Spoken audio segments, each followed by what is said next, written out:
doctora Ana Lisbeth Herrera. Ella es médico psiquiatra, especialista en adicciones, terapeuta cognitivo-conductual y de psicoterapia. Su cuenta es Cognitips. Además que es miembro de la miembro de la Junta Directiva de la Sociedad Venezolana de Psiquiatría. Gracias por estar aquí, bienvenida, doctora. Gracias por la invitación. La primera pregunta, la vamos a empezar primero aclarando. Nosotros solemos decir vicios. Y es que tú eres viciosa o es que tú eres vicioso. Y el vicio es súper amplio, ¿no, doctora? Entonces vamos a empezar aclarando que se dice son adicciones. La palabra correcta es adicción. Usted es adicto a. Sí, realmente vicio es una palabra común y puede implicar hasta una conducta que repites y que no necesariamente es una adicción. Vamos a comenzar entonces preguntándole, doctora, ¿qué son las adicciones? Ok, las adicciones son trastornos o ya en las últimas clasificaciones enfermedades crónicas, progresivas, recurrentes del sistema nervioso central y que implica alteraciones en nuestros pensamientos a nivel de todo el aparato cognitivo a través de las emociones y del comportamiento. Es un problema de salud mental en función de la magnitud, en función de la trascendencia y del alto costo que implica para las naciones pues atacar la enfermedad como tal. Ahora, ¿se nace adicto o en el camino nos vamos haciendo adictos? No naces adicto, naces con una predisposición biológica. Cuando nosotros hacemos un primer contacto con la persona o con el familiar que nos trae al paciente, siempre preguntamos si hay antecedentes en la familia porque eso predispone de alguna manera a tener lo que uno llama un cerebro adictivo. Y está el otro elemento que es el social y que es el conductual, que es el modelaje de una persona que constantemente está viendo al papá o a la mamá o al tío o a algún familiar o que en las noches se reúnen en la urbanización, en el barrio, a jugar, a tomar, a consumir. Entonces existe el modelaje. La persona está viendo eso, el niño ve lo que implica y eso. Copia, automáticamente copia, por conducta repetitiva, ¿verdad, doctora? Correcto. Ahora bien, ¿se puede ser adicto a qué, doctora? Fíjate. O sea, uno dice, bueno, es adicto solamente a las drogas y al alcohol. No, nada más. No. Tienes adicciones, primero definir una adicción, ¿ok? Las adicciones, cuando hablamos de que son enfermedades crónicas recurrentes del sistema nervioso central, pero además tenemos bien importante que es una conducta que se repite. Ok. ¿Sí? Cuando tienes un paciente que viene, bueno, yo soy adicto al juego o yo soy adicto al alcohol, el diagnóstico no se lo hace él, el diagnóstico tiene que ver con lo que tú le vas a preguntar para llegar al diagnóstico. Okay. ¿Qué vas a definir? Vas a definir que es un comportamiento que se repita, ¿sí? Que de una u otra manera la persona vuelva a llegar a consumir. Y entonces ahí hablamos de consumir drogas, de consumir alcohol, de consumir tiempo en juego, de consumir dinero en compras, de consumir tiempo en las redes sociales, en los videojuegos. En los juegos de invite y azar, por ejemplo. Exactamente, invite y azar. Entonces cuando tú vienes a evaluar, tú tienes que tomar en cuenta tres cosas principales. Uno, lo repetitivo de la conducta. Y dos, que esta persona desarrolla o va aumentando el tiempo que le dedica a esa actividad. Ok. Bien sea consumir o bien sea a jugar, a gastar, etc. Ok. Y cuando en el tiempo va aumentando el tiempo que se le dedica a eso. ¿No? Empiezas desde cero y puedes invertir hasta 24 o 36 horas en un casino, por ejemplo, ¿no? Entonces, ya cuando tú intentas disminuir el tiempo que le dedicas a eso, que se llama tolerancia, el tiempo que le vas dedicando se llama tolerancia, pero cuando tú intentas disminuir ese tiempo, la persona desarrolla un cuadro que se llama abstinencia, que no es necesariamente el cuadro aparatoso de temblor y todo esto que le da al alcohólico, pero que sí es irritabilidad, mal humor, no hay ansiedad, no se ubica en la casa mientras tú le estás intentando hablar, no puede hacer una actividad, etcétera, porque su tiempo está habituado a ser invertido en la actividad. Ahora, doctora, llegan los casos ya, porque por ejemplo, vamos a suponer que yo vivo en casa con una persona que tiene una adicción a los juegos. ¿sí? Sí. Puedo llegar, si yo esposa o yo miembro del grupo familiar, me doy cuenta que mi esposo o mi familiar, etcétera, tiene esta conducta repetitiva, ya yo tengo que estar pendiente porque se me empiezan a encender las alarmas y digo, ya va, aquí está pasando algo que no es correcto. ¿Cierto?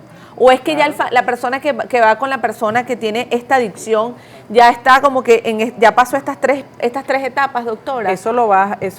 Como familiar o como acompañante, como miembro de esa Núcleo comunidad que familiar. rodea a esta persona. A ver, hasta en los trabajos te das cuenta, o sea, llega tarde, no está completamente atento, se retira, se te desaparece del trabajo, o sea, no es nada más la familia.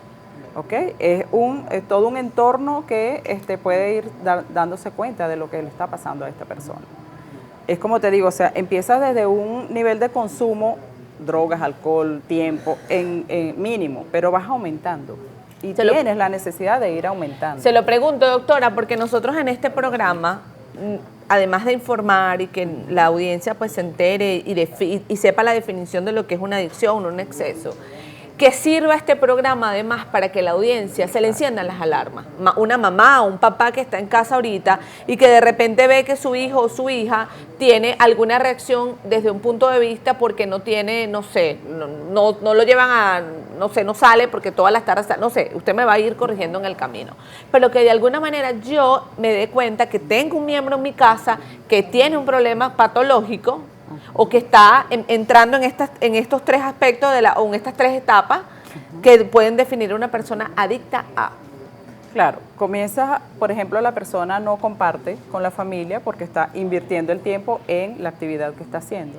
Entonces hay ese aislamiento o separación de la familia.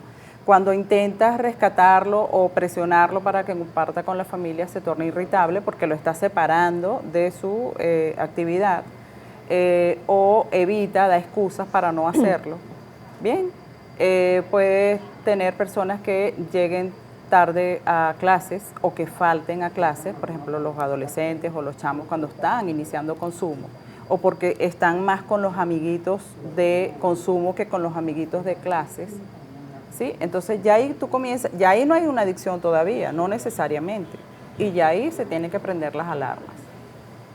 Bien, y ya ahí se tiene que buscar corregir, porque, a ver, no es nada más y no siempre es consumo. ¿Cierto? Recuerda que los adolescentes y las personas también pueden tener eventos emocionales y de pensamiento, valores. Pueden decir, bueno, mira, yo necesito un celular a los 7 años de edad. Y el padre o el representante es el que tiene que evaluar un poco el ceder a los requerimientos de él. Entonces ya cuando tú observas un adolescente que tiene comportamientos de este tipo, de demandas, de aislamiento, de no compartir de compartir con los otros amiguitos y no con los de las clases, ya ahí se te tienen que prender las alarmas. Y más si hay asociado padres adictos, abuelos adictos, tíos adictos, comunidad pro consumo, entonces todas esas cosas son avisos. Ajá, doctora, habían algunas preguntas que nos hacían en nuestra cuenta. ¿Comer hielo a cada rato es una adicción? No. No, ok. A veces somos adictos a personas que nos hacen daño. ¿Esto pasa? Adictos a personas que nos hacen daño, no. Fíjate, para decir soy adicto a, tiene que ser que repita la conducta regularmente, que tengo síntomas cuando no hago esa conducta y que a pesar de que tengo consecuencias de eso, no logro pararlo.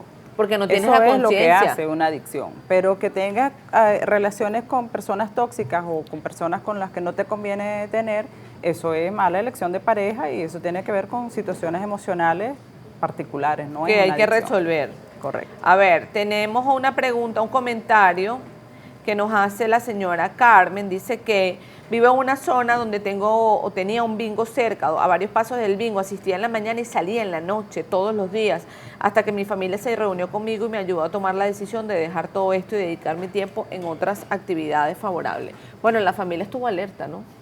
Afortunadamente. Y la familia, en la adicción, la familia es de vital importancia. porque muchas veces son los que se dan cuenta, tal cual como tú lo mencionaste, son los que evalúan la conducta de la persona, se la señalan, se la dicen, y generalmente son los que buscan ayuda. Muchas veces llega primero el familiar a la consulta para luego traer a la persona con el trastorno adictivo. Ahora, cuando una persona tiene una adicción, doctora, ya usted lo comentaba en el bloque anterior, pero un poquito para ampliar esto. Yo soy, por ejemplo, yo puedo ser adicta a el consumo de redes sociales. Sí, eso forma parte de lo que son o tener una adicción por las redes adicciones sociales. comportamentales las adicciones conductuales. Tiene que ver con el tiempo que inviertes en las redes sociales, en un celular, de hecho pues se habla de adicción a las pantallas.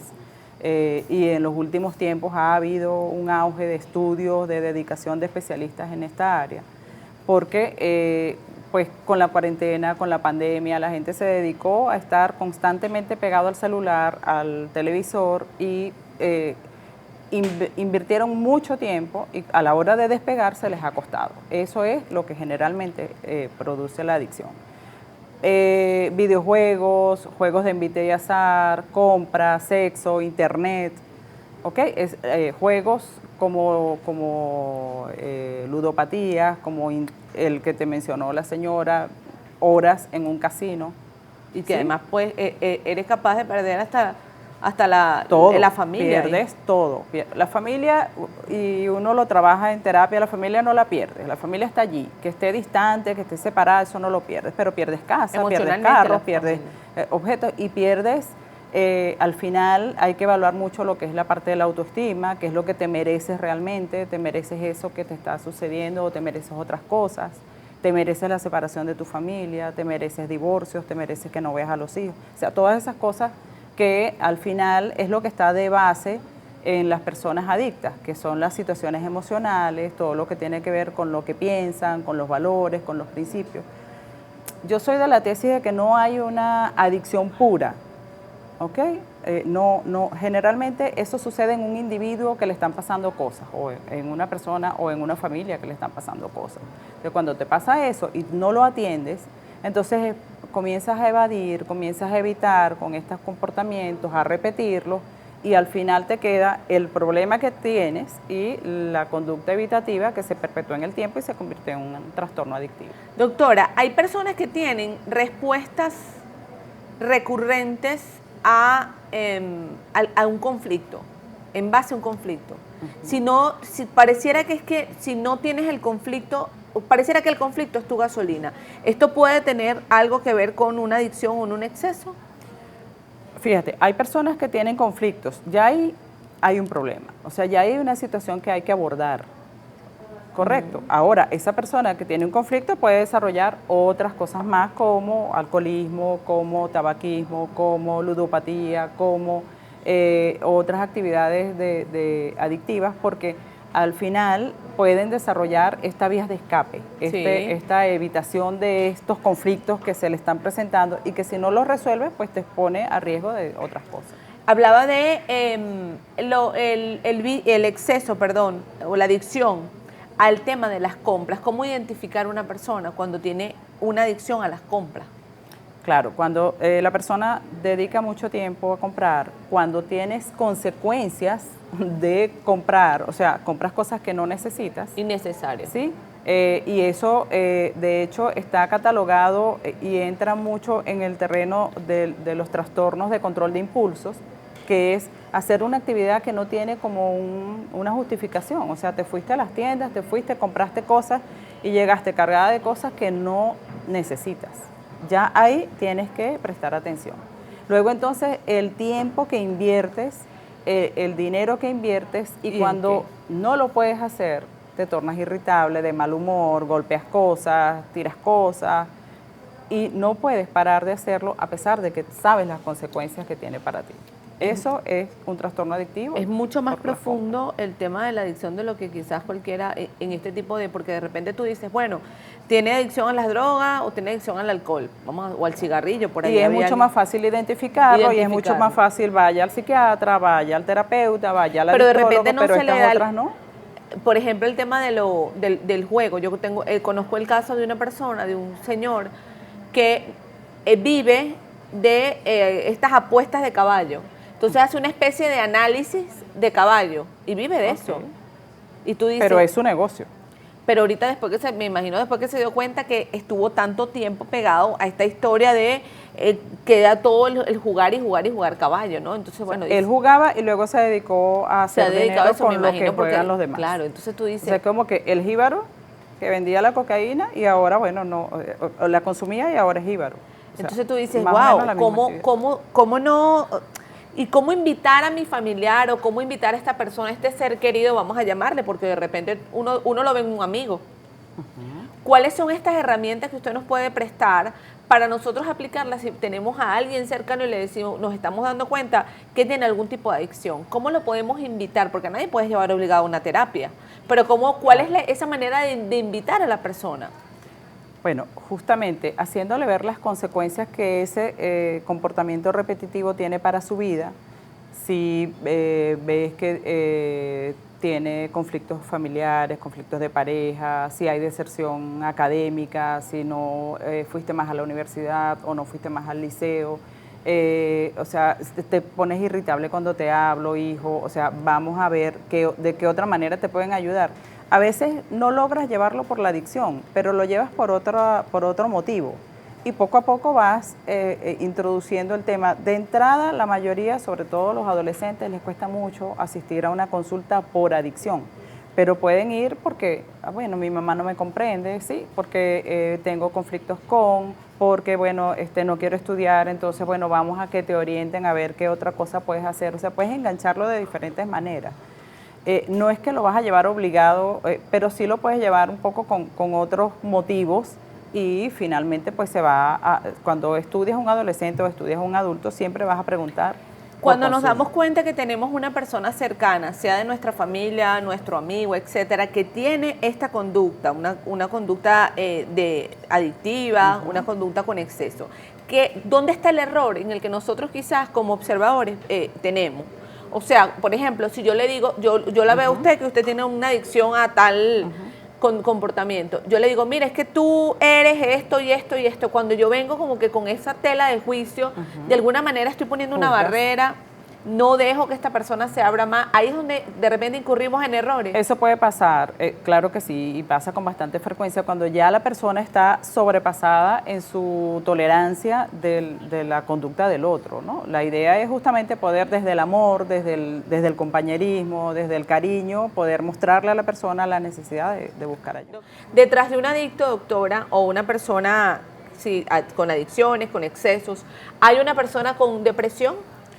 Hay una persona con depresión, hay una persona con ansiedad, hay una persona con cambios de humor, en el trastorno bipolar. De hecho, la adicción tiene una parte que es la comorbilidad, que es la coexistencia de dos trastornos psiquiátricos. Uno es la adicción y la otra son las enfermedades psiquiátricas. ¿Okay? Entonces, bueno, tenemos trastorno bipolar, trastornos de personalidad borderline o límite, como alta frecuencia con comorbilidad con consumo, los trastornos de ansiedad, sobre todo alcohol y drogas, psicofármacos, que no lo hemos dicho, alprazolam, clonazepam, lorazepam, bromazepam, y depresión, también es alta frecuentemente asociada con consumo. Y una persona que entra a terapia puede tardar ¿cuánto tiempo ustedes le dan de alta, por ejemplo? Si yo voy a una terapia, doctora, yo reconozco que tengo una adicción A y voy a terapia. Sí, se te da de alta, pero se te da de alta después que ocurre fases de tratamiento. Una primera fase de desintoxicación, te retiras del consumo o de la actividad que estás haciendo. Luego haces una deshabituación, ¿sí?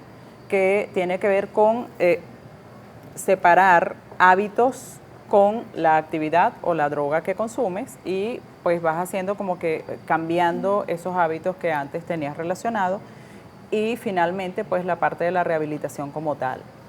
Se habla de aproximadamente 1 año, 2 años en tratamiento con estas fases. ¿Okay? Y después, bueno, queda el control, queda el abordaje de la comorbilidad, de qué es lo que le va pasando a esa persona. Y hay personas que, por ejemplo, recaen. Por supuesto, lo y más las recaídas seguro que hay es una recaída. ¿Sí? ¿Qué pasa cuando ocurre? Y se trabaja con el paciente que lo más seguro que tiene es una recaída para que se proteja, ¿sabes? No es por ser pesimista ni nada, sino para que justamente se cuide de llegar a eso. El trastorno adictivo es una enfermedad de recaídas, por eso es recurrente, por eso es crónico, por eso es ese componente. Dice, este programa me duele mucho, le escribe Josefa. Tuve un hermano con adicciones, nunca lo reconoció, no aceptó mi ayuda. Falleció esta semana y estoy muy mal. Sí, el trastorno adictivo es una enfermedad que moviliza muchas culpas, porque cuando tienes una mamá de un adicto, ¿qué sucede con esa mamá? Se culpa, se responsabiliza y al final pues hay otros elementos que tienen que ver, disponibilidad de la droga, situaciones emocionales del chamo, etc. Rosemary escribe, buenos días, mi hijo tiene 15 años, se la pasa todo el día jugando en el celular cuando no va al liceo y su humor es intolerable. ¿Qué se puede hacer en este caso? Además que a este caso, por ejemplo, se le une el tema de por ejemplo, el cambio de la adolescencia, doctora, no solamente... Sí, es una etapa difícil, pero igual, fíjate que ya hay cambios emocionales, ya hay irritabilidad y el tiempo que le dedica al celular. En psicotrópicos, no puedo, hay una persona que responde que tiene adicción a los psicotrópicos, no puedo dejar de tomarlas, calman mi ansiedad. Claro, hay que tratar la ansiedad de base y hay que luego sustituir el psicotrópico y ya si tienes un tratamiento para la ansiedad no lo vas a necesitar. Buenos días, soy adicta desde hace 12 años, estoy limpia de todo, sufro de ansiedad, me muerdo la lengua y los cachetes por dentro. ¿Qué puedo hacer para manejar la ansiedad? Esta pregunta es buena, sí, porque a veces uno ve personas, por ejemplo, que están en un sitio sentados y están moviendo la pierna de una manera que te descontrola inclusive. Eso también... Sí, puede ser una manifestación de ansiedad. Para manejar la ansiedad, mira, puedes hacer meditación, puedes hacer relajación, puedes hacer yoga, puedes hacer pilates, puedes hacer actividades que te relajen. O puedes también buscar hacer psicoterapia, más allá de una actividad que te relaje, corregir lo que sea que está generando la ansiedad. Y muchas veces son nuestros pensamientos. Sí, ¿no? Por eso dicen que la mente domina todo. Así Se es. considera una adicción, comprar ropa así no te la pongas, no poder entrar a un centro comercial porque quieres comprarlo todo. Es bueno, sí, se acompaña de irritabilidad cuando no lo puedo hacer o que estoy aumentando el tiempo que le dedico a comprar y que compro cosas completamente inútiles, pues sí, puede ser un trastorno adictivo. Seguimos revisando más comentarios que nos llegan a través de nuestra cuenta. Aquí escribe Carlos Augusto. Yo logré hace 30 años aproximadamente dejar el cigarrillo. Gracias a Dios que lo logré. Bueno.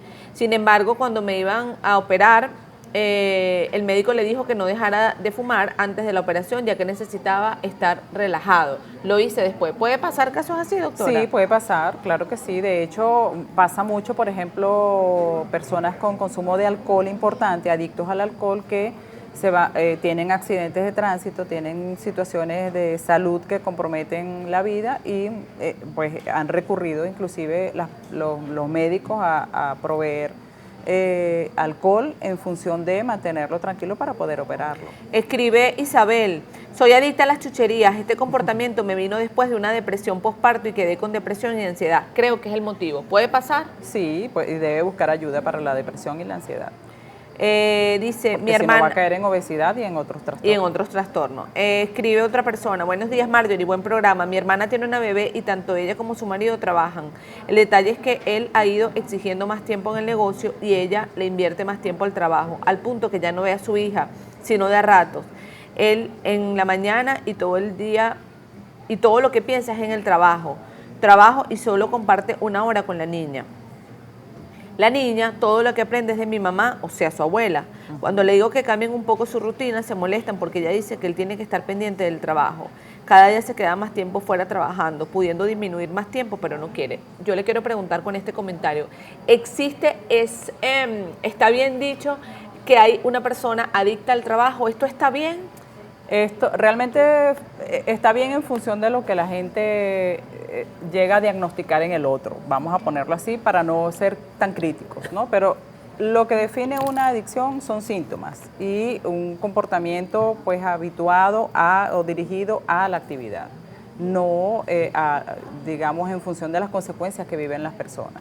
Fíjate cómo aquí está reforzado un poco la actividad de trabajo con la pareja o la mamá de la niña. Entonces, Es un dúo ahí que se refuerza entre el que debe trabajar y el otro que trabaja, y más allá de eso hay que ver qué preocupaciones hay en relación a esa actividad, cuáles son lo que está debajo de eso. De repente son temores a no poder mantener a la niña, etc. Doctora, entendiendo que ya usted me habría hablado un poquito de las recaídas, yo quiero retomar un momento para preguntar.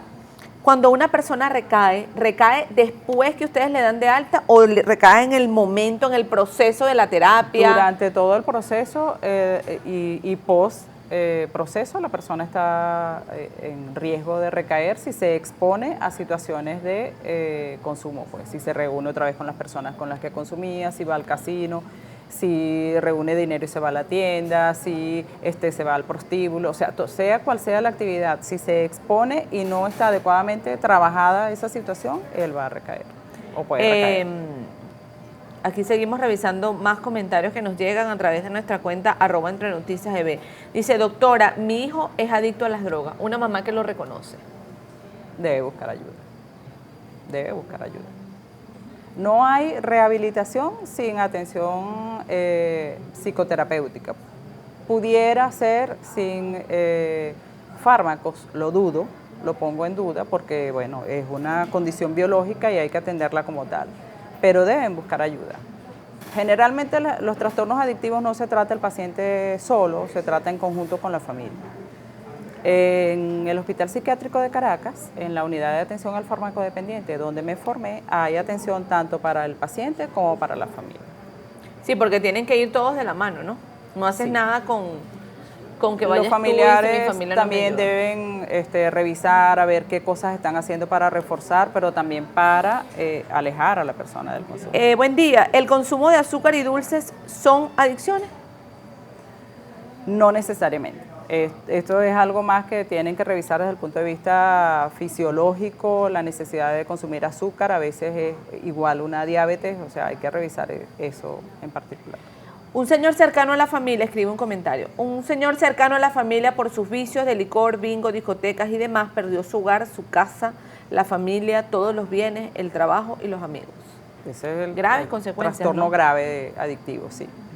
Y después cuando la persona de repente, cuando reconoce, doctora, a una persona que tiene adicción, ¿le cuesta reconocer? Sí, o sea, evidencias de todo, depende también de la fase del trastorno adictivo en el cual cuando estás empezando se le hace muy difícil realmente verificar que tiene un trastorno, pero cuando ya está más avanzado es más... Una pregunta final, Yasmín. Mi padre es un hombre que ha pasado momentos de depresión, un hombre que no mantiene relaciones de pareja estable porque es una persona promiscua y suele estar sexualmente con diferentes personas del sexo más femenino. Tuvo un matrimonio en el cual le descubrieron más de 25 infidelidades en 19 años. Este comportamiento es una enfermedad, además es una persona distraída, es olvidadiza y no se concentra en las cosas importantes. No acepta que tiene que asistir a un especialista, ni acepta que tiene un problema, nunca acepta sus errores. ¿Qué recomendación da en un caso como este? Sí, bueno, hay que evaluar. Esta es una persona que tiene seria disfunción de personalidad, no nada más de funcionamiento de pareja. O sea, cuando tú evalúas a una persona, evalúas diferentes áreas. La parte laboral, la parte de las relaciones interpersonales, la parte familiar y el compromiso inclusive personal consigo mismo. Cuando tú ves y todos los ítems está XXX, hay que abordarlo de forma integral, pues. Bueno, palabras finales rapidito, doctora, recomendaciones. Bueno, los trastornos adictivos son el futuro que ya es presente de la psiquiatría. Desafortunadamente se invierte mucho dinero en desarrollar una enfermedad, más no en prevenirla, ni tampoco en curarla. En los últimos años hemos visto que ha disminuido los programas de rehabilitación o los centros dirigidos a la rehabilitación. Y bueno, el llamado es a eso, y a estar más atentos, a cuidar más, a incentivar valores para la vida, de manera que las personas estén más hacia la salud que hacia estas enfermedades que, como vemos, pues son graves. Invitamos a Hernán Matute, él es profesor y coordinador de la Cátedra Libre de Alcohol y Drogas de la UPEL, que es el Instituto Pedagógico de Caracas, y su cuenta es CLIA ONG. CLIA ONG. Con él hablamos en alguna oportunidad, recuerdo, hablamos del tema de consumo de drogas, de alcohol drogas y alcohol. Hablemos un poco sobre esta, porque entendiendo que ustedes llevan es una campaña de prevención. Y en medio de esta campaña de prevención ha sido producto de todo lo que han recogido durante tantos años y tantos testimonios de personas que han sido rescatadas, que se han curado o que han sido dadas de altas después de un largo tratamiento. ¿Cómo, desde el punto de vista de la Cátedra Libre de Alcohol y Drogas, cómo identificar a una persona que tiene problemas de alcohol o que tiene problemas de droga? Sí, generalmente el consumidor de cualquier sustancia o de cualquier comportamiento sin sustancia adictivo tiene una facetas en su vida, en su cotidianidad, que fácilmente señalan que algo no está funcionando bien. Sus ciclos de sueño cambian, sus relaciones de amistades cambian, sus comportamientos psicológicos cambian, su desarrollo de las habilidades para la vida se trastocan, sus objetivos de vida comienzan a difuminarse, a desaparecer, y por supuesto fácilmente se puede detectar cuando algo no está funcionando bien. Se incorporan periodos de ansiedad, periodos de depresión, periodos de desasosiego en el comportamiento de esa persona, cambian sus relaciones personales, familiares, los afectos y sentimientos, las emociones comienzan a trastocarse, y por supuesto que sí hay señales de alarma que los familiares en primera instancia y también los docentes, porque nosotros pasamos 6, 8 horas con alumnos en un salón de clase, y por supuesto tenemos que tener una mínima información de esos aspectos que no cuadran, que están desfocalizados, para atenderlos a tiempo. Ahora, ¿cuál es la edad promedio de una persona que, por ejemplo, alguien que tenga adicción al alcohol? ¿Hay una edad promedio? Que es distinto a las drogas, evidentemente. Sí, claro. Las edades cambian, pero la data que tenemos nosotros, que hace la Cátedra Libre Antidroga, porque lastimosamente no hay una data seria, constante, permanente por parte oficial, tenemos una alta preocupación porque ya tenemos alumnos que están en cuarto, quinto grado, óigase bien, padres y representantes, cuarto y quinto grado, donde nosotros entramos a un colegio y yo siempre llamo al director o al profesor del salón y yo le hago algunas preguntas. ¿Quiénes de ustedes han probado alcohol, aunque sea la primera vez? Estoy hablando de cuarto, quinto y sexto grado. Niños.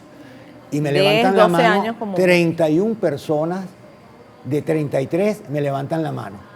Eso lo hicimos en una escuela la semana pasada. 31 de 33. Y le vuelvo a preguntar, ¿quiénes de ustedes probaron por primera vez, lo volvieron a hacer por segunda vez? Una probadita. Bueno, 26 personas de esos 31 me volvieron a levantar las manos. Hice una tercera repregunta. ¿Y quiénes de ustedes, 26, que la probaron por segunda vez, la probaron por tercera vez? 19. Y una cuarta y última pregunta, y no seguí preguntando. ¿Quiénes de ustedes han tenido estas manifestaciones? Dolor de cabeza, náusea, ganas de vomitar, ganas de ir al baño, se pusieron violentos, cambiaron su personalidad, y 9 personas me señalaron que llegaron a esos estados. Quiere decir que ya el alcohol estaba haciendo efecto y que ya no estaba tomando una probadita, sino que la dosis había aumentado. Y estamos hablando de niños. Venezuela, las Naciones Unidas señaló hace mucho tiempo, cuando yo hice un trabajo con la Organización Mundial de la Salud en La Guaira, en el estado Vargas, señaló que nosotros éramos un botiquín público a cielo abierto. Imagínate. Eso es una vergüenza nacional. Y yo aprovecho la oportunidad para hacerle una invitación a todos los alcaldes del país que se ocupen de las licorerías, porque se han transformado en unos botiquines. La gente en todas las licorerías está consumiendo licor en las puertas, como que si fuese un botiquín. La licorería es por reglamento, por ordenanza, para vender el alcohol, y usted se lo lleva para su casa, no para transformarlo en un botiquín. Entonces las aceras, las calles. Entonces el consumo de alcohol y la venta de alcohol o de cualquier sustancia no solamente trae problemas personales, sino que trae problemas sociales, comunitarios, vecinales, que nosotros tenemos que atender. Ahora, esta acotación es muy buena, porque realmente, pues quizás uno, vamos a generalizar, ¿no? Vamos a incluirnos como parte de la sociedad, quizá lo vemos como normal, ¿no? Es cuando uno considera una persona, usted lo dijo en el programa anterior, recuerdo, y esto a mí no se me olvida nunca, cuando yo puedo considerar una persona que es alcohólica, cuando toma todos los días, cuando toma socialmente, cuando toma, bueno, yo no puedo dejar un fin de semana sin tomar. Cuando ocurren esas manifestaciones de recurrencia, evidentemente que hay una llamada de alerta, porque hay gente que puede ser un tomador social, que toma 2, 3 tragos, para.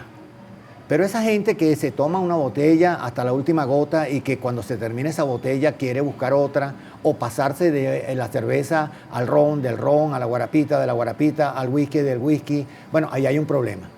Y hay muchas personas que dicen, no, pero yo tomo solamente los fines de semana, pero lo haces toda la semana, ahí hay un problema. Ahí hay una manifestación prealcohólica que tarde o temprano te va a devenir en un problema de alcoholismo. Otras personas me dicen, no, yo lo que me tomo es una cerveza para refrescarme, pero todos los días. No se rasca, por supuesto, no tiene ninguna manifestación producto de un alcoholismo exacerbado, porque se toma 1 o 2 cervezas para refrescarse, entre comillas, pero lo hace todos los días. Y al hacerse todos los días, eso se convierte en una condición prealcohólica que tarde o temprano lo va a comenzar a afectar. Y hay afectaciones en el sistema neurocerebral, pero también afectaciones por la vía por donde entra el alcohol: boca, lengua, faringe, papilas gustativas, todo el esófago, estómago, hígado, páncreas, riñones. Es decir, las consecuencias de un consumo no controlado, no responsable del alcohol son letales. Lo que pasa es que eso no se ve al primer día. Por eso. Eso es un proceso que se va aumentando. Y además hay algo interesante, que todas las drogas, y el alcohol es una droga, el alcohol es una droga portera, es un lubricante social. Lubricante social. El problema es que el alcohol como tal va generando un problema, como todas las drogas, de adicción. Ya la doctora lo explicaba muy bien acá, de dependencia, de necesidad de repetir las dosis. Y por tolerancia, el cuerpo se va acostumbrando a aceptar niveles de alcohol y a procesarlos, entre comillas, de una manera y que normal.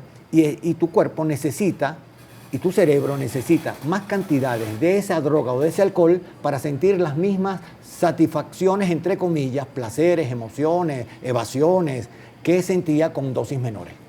Por eso mismo, usted de repente y hace una intervención interesante. Yo puedo tomar de repente un trago todos los días para sentirme relajada. Pero puede pasar un momento en el que yo comienzo un mes y digo, bueno, me he tomado 30 tragos, porque me tomo uno diario y son 30. Claro. Y el mes siguiente puedo decir, no, hombre, me voy con 2. ¿Puede pasar? Claro. O puedo pasar toda mi vida tomándome, o es que automáticamente el cuerpo ya se acostumbra tanto a lo que te genera el alcohol, que ya yo definitivamente quiero más. Claro, que son sustancias que propenden a la adicción. Y tú, para sentir las mismas necesidades, el mismo placer, el mismo goce, satisfacción, o la misma acción que te genera ese alcohol de evasión, de relajamiento, porque el alcohol es un desinhibidor en primera instancia, pero después de 3, 4 tragos, el alcohol es una droga depresiva, es un depresor. Entonces, por supuesto que tarde o temprano, o más temprano que tarde, tú vas a comenzar a sentir los efectos de un consumo de alcohol que va a ser recurrente, expansivo, progresivo y proyectivo. ¿Qué hay detrás de una persona que tiene una adicción a las drogas o al alcohol? Muchos problemas, muchos vacíos, muchas oquedades, falencias, falta de sentimientos, de afectos, un futuro diluido. Los alumnos de uno, que uno tiene la oportunidad de conversar con ellos, bueno, no saben qué hacer con su vida. Muchos carecen de un proyecto de vida, de una idea de progreso, de motivación al logro, de emprendimiento de su propia vida, de su propio destino, no solamente destino mercantil, económico, sino existencial. Y una persona que no tiene ese escenario para abordarlo de una manera natural, normal, como lo pudo abordar la generación mía, que uno se graduaba en una universidad y a los 3 meses ya tenía un carro, y a los 9 meses, 10 meses, 1 año, 2 años tenía un apartamento. Ahora que tiene un muchacho. Entonces, ha aumentado la depresión, ha aumentado la ansiedad, no todo el mundo tiene capacidad de dar respuesta. Hay un problema familiar también. La familia de hoy no es igual a la familia de antes. La familia de antes, mamá y papá, o sobre todo la mamá, estaba en el hogar siempre. Ahora la mamá trabaja. Tiene que el papá salir a trabaja, trabajar. y entonces el muchacho queda solo con su propia ansiedad, con su propio destino o mal destino, porque no hay un futuro bien, no está focalizado. Y además él no sabe, no tiene orientación para dónde ir. Y hay un problema grave también. La familia se enferma. Y la enfermedad de la familia ante una adicción, bien sea a sustancias, drogas o alcohol, o comportamental, de las que señalamos anteriormente la doctora, ante ese problema surge una enfermedad que le da a los familiares que se llama la codependencia. Porque ellos van a vivir una angustia permanente de qué hago yo con este muchacho que no tiene comportamientos normales. Y llega un momento, si yo tengo un hijo que consume, una persona que tenga un hijo que consume drogas y alcohol, cuando ese muchacho sale a la calle, esa mamá queda con un Cristo en la mano porque no sabe con quién se va a reunir, a quién le va a comprar la droga, en qué sitio va a estar y no sabe si va a regresar vivo a su casa, por un lado. Y en el caso que regrese vivo, la madre tiene una angustia permanente de cómo está su salud mental, neurocerebral y su salud física, porque todo el mundo sabe que las drogas generan consecuencias y las consecuencias son letales. Entonces aquí estamos abordando un problema, oye, que los maestros, la educación venezolana tiene que ocuparse de eso. Yo aprovecho, doctora, licenciada, aprovecho que aquí nos acompañaban unos alumnos de comunicación social de la Universidad Católica Andrés Bello. Bueno, para hacerle un llamado a esa universidad, que en otras universidades, no solamente de Venezuela, sino del mundo, hay materias electivas o cátedras libres antidroga donde se le enseña a los alumnos de comunicación social cómo comunicar a través de los medios de comunicación, de las redes sociales, la problemática de las drogas. ¿Ah? Cómo hacer prevención, porque ustedes tienen la capacidad de llegar más fácil. Tenemos el poder. Tienen el poder, tienen los manera. instrumentos, tienen las herramientas. Y bueno, ojalá, y ellos se quedaron muy agradecidos cuando yo le hice esa propuesta a la profesora Andrea Guedes, que, que lo van a plantear en la propia universidad. Y yo le dije, yo los acompaño. Yo creé la Cátedra Libre Antidroga en el Pedagógico de Caracas, porque yo decía que un maestro, un profesor no puede salir a dar clases si no tiene básicamente lo básico en materia de prevención de drogas, información en drogas. Yo hice mi primera cartelera a los 11 años en el Liceo José Félix Río en La Victoria, Estado de Aragua, de prevención de drogas. ¿Y sabes por qué? Porque en el año 66, cuando yo tenía 11 años, ya teníamos un muchacho con problemas de drogas. En la zona donde usted vivía. Sí, no, y en el liceo que estudiaba y que ya nos vendía droga. O sea, trataba de vender droga en el liceo.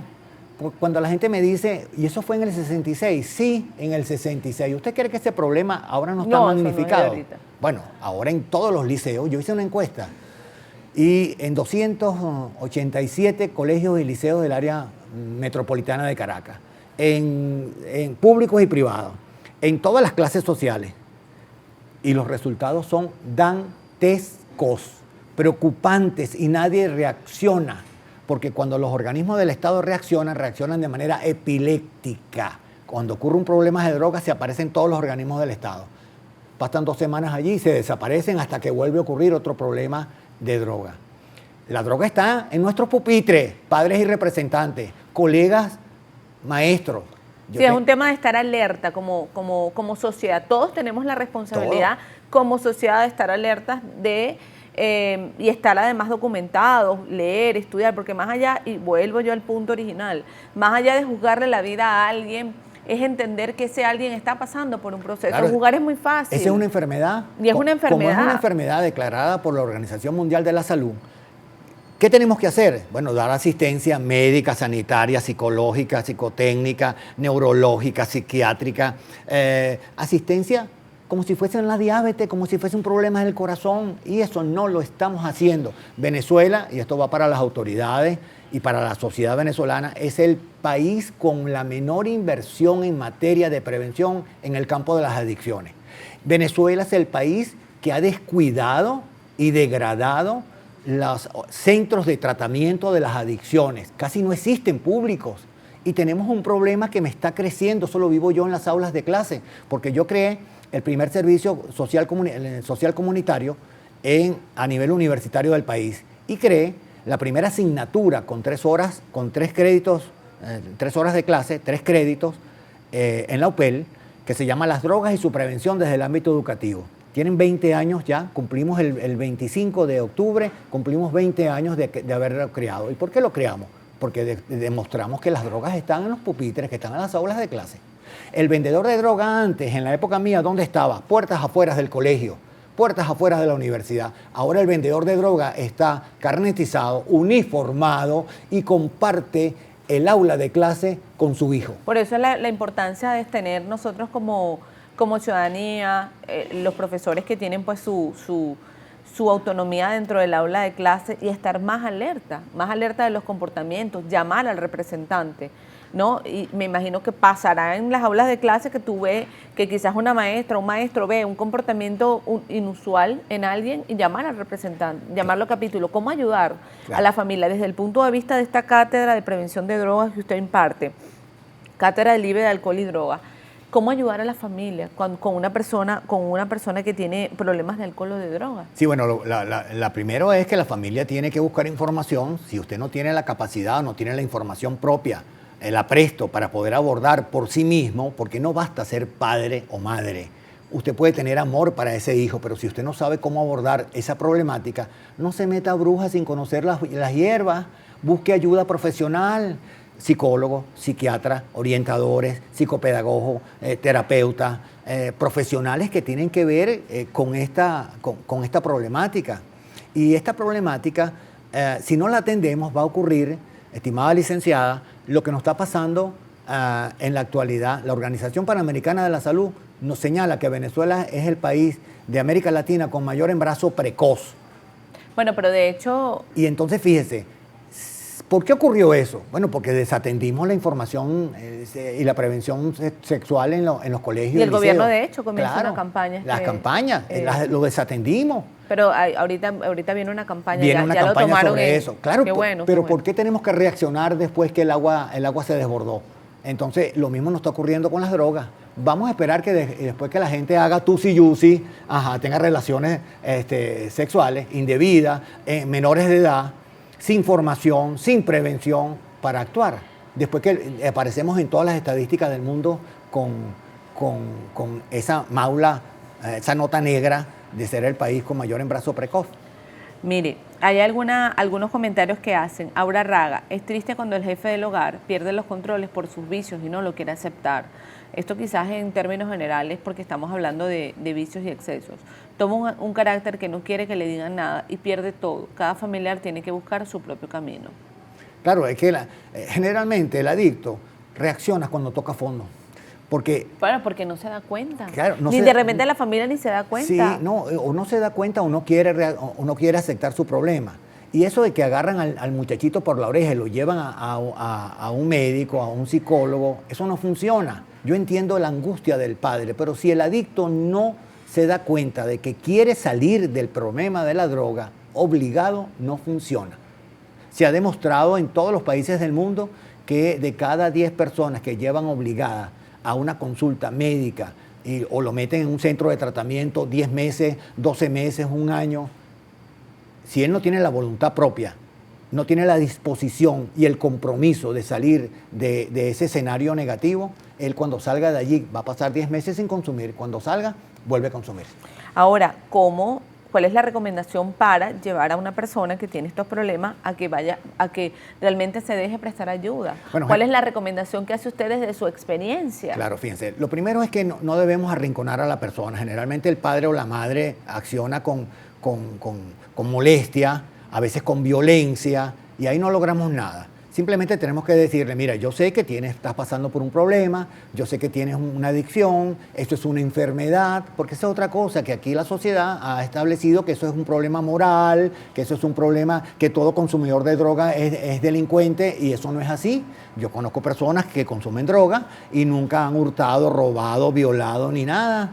Lo que ocurre es que las personas, para proveerse de su dosis o bajo los efectos de la dosis de la droga, pueden cometer un hecho punible.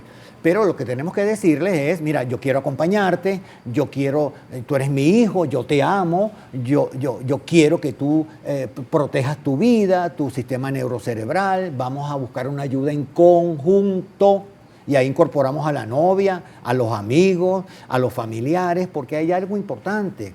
A veces la gente necesita un padrino, la gente necesita el acompañamiento de alguien, de un referente importante. Y es posible que el referente importante no sea tu papá y tu mamá, sea un tío, sea un padrino. Si nosotros lo que queremos es ser como papá y mamá, esa es la verdad. O cuando no, o nuestra figura más referente de autoridad.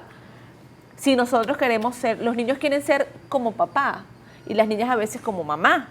¿Y qué dicen los varones? Que su papá es su superhéroe. No importa cómo sea el papá, papá es superhéroe. Las niñas también. Las niñas ven en papá un héroe. Y en la mamá, pues la princesa, o como quiera que sea, los niños igual. Entonces tú dices, cuando están esas conductas, tú ves a los chiquiticos de repente en zonas populares y de repente acompañan a su papá a tomar en una licorería. ¿Qué va a pasar cuando ese niño tenga 10 años? Copia lo mismo que el papá hace. Y esto no tiene que ver, y aquí puedo sonar a que voy a defender a un gobierno, no tiene que ver con un gobierno, tiene que ver con una sociedad, tiene que ver con un papá. Claro. Nosotros lastimosamente... O una mamá, pues. Sí, lastimosamente en la sociedad nuestra no nos enseñan a ser papá y mamá y tenemos que aprender a ser papá y mamá. Aprender a ser papá y mamá antes de ser papá y mamá. Es que la vida no te lo enseña. No hay un libro que te dice cómo ser la mejor mamá. Claro. Eso no existe. Y entonces hay que tener mucho cuidado porque hay padres que inclusive uno lo ve en la vida cotidiana que hasta meten el dedo en un vaso de whisky o de cerveza y a un recién nacido en coche o en los brazos le pasan el dedo, los pulpejos de su dedo por los labios para que, mira, le va a gustar, para que vaya aprendiendo. O hay padres que de manera irresponsable de repente lo hacen con mucho cariño, pero como no sabes tú verdaderamente comportarte como un padre, tú tomas alcohol y fumas cigarrillo delante de tu hijo. ¿Cómo tú le vas a decir que no tome alcohol y no fume cigarrillo si tú que eres su referente, su modelo, estás todos los días con un vaso de aguardiente o los fines de semana o cuando hay una fiesta y tú estás tomando? Bueno, él va a querer tomar cuando sea grande. Claro. Va a querer ser como tú. Y de repente está en la educación lo que tú lees, el mensaje que le lleves al niño, porque de repente usted como papá dice, bueno, no, yo quiero compartir con mi familia, etcétera, pero que usted le explique al niño que no es la edad. Claro. Yo tengo una cuñada que ella le gusta, toma, y está bien, pero a ella no le gusta que el niño el niño tenga contacto con... De hecho, no es que sale el niño a comprar licor, es lo que quiero decir. Entonces tú dices, y eso está bien, porque ya el chamo sabe que hay un límite. Sí, todo tiene su tiempo, todo tiene su momento. Hay que explicar las consecuencias negativas de accesar a ese tipo de sustancias, porque hay que decirlo, hay que decírselo. Y lo otro, un mensaje también ya como educador, es un error garrafal decir yo soy amigo de mi hijo. No, usted es su papá o su mamá. Usted no es amigo de su hijo. El mejor amigo de mi hijo o de mi hija. El mejor amigo. Entonces sale la mamá con la hija y entonces las mismas cosas que hace la mamá quiere la hija. Y vamos a tomar juntos para que aprenda. Él toma conmigo. Bueno, yo conozco padres que con los muchachos de 12, 13, 14 años, bueno, le sirven la cerveza y búsqueme una cerveza y tome conmigo para que aprenda a tomar y usted va a tomar solamente aquí en la casa. Eso es un error.